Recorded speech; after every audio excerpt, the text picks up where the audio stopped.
raha on vajalik, et elada, on ju. Aga mingist piirist edasi mul on tunne, et ega see raha sind nagu õnnelikuks ei tee, on ju. Kui sul ei ole üldse raha, see kindlasti teeb sind nagu õnnetumaks. Sest et mingid asjad on lihtsalt väga palju keerulisemad.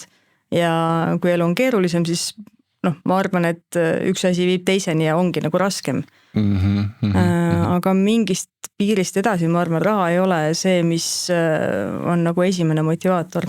No inimesed on erinevad muidugi, jaa. Seda räägitakse ka kunagi, ma mäletan, mingi TED-talk äkki oli, kus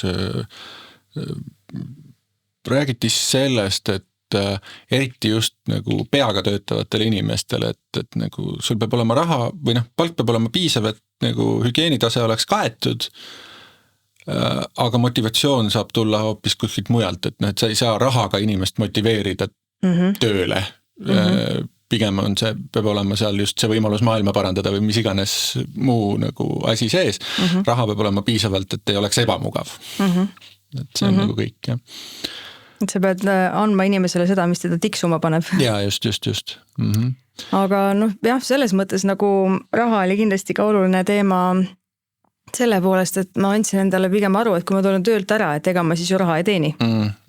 Et see on ikkagi nagu asi, millele tasub mõelda enne. Kuidas sellega läks?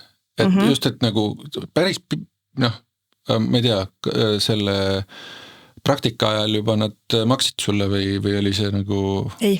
Okei, et selles mõttes... Ega kui sa tuled nagu oma paarikuise kogemusega sinna sisse, et ega siis ka sulle nagu kottide viisi raha ei anta, on ju.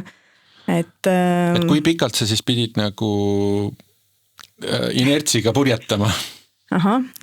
Ma olin ametlikult töötu 4 või 5 kuud umbes. Okei.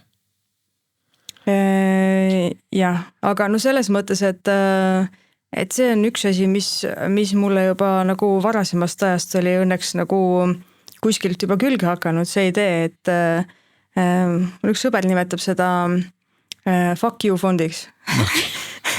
Et mis iganes su elus juhtub, mis iganes sul õhku lendab töö, eraelu, korter, whatever, et sa ei pea mõtlema väga palju, et kuidas ma üldse hakkama saan, et sa saad tegeleda selle probleemiga, mis iganes sul nagu tekkis.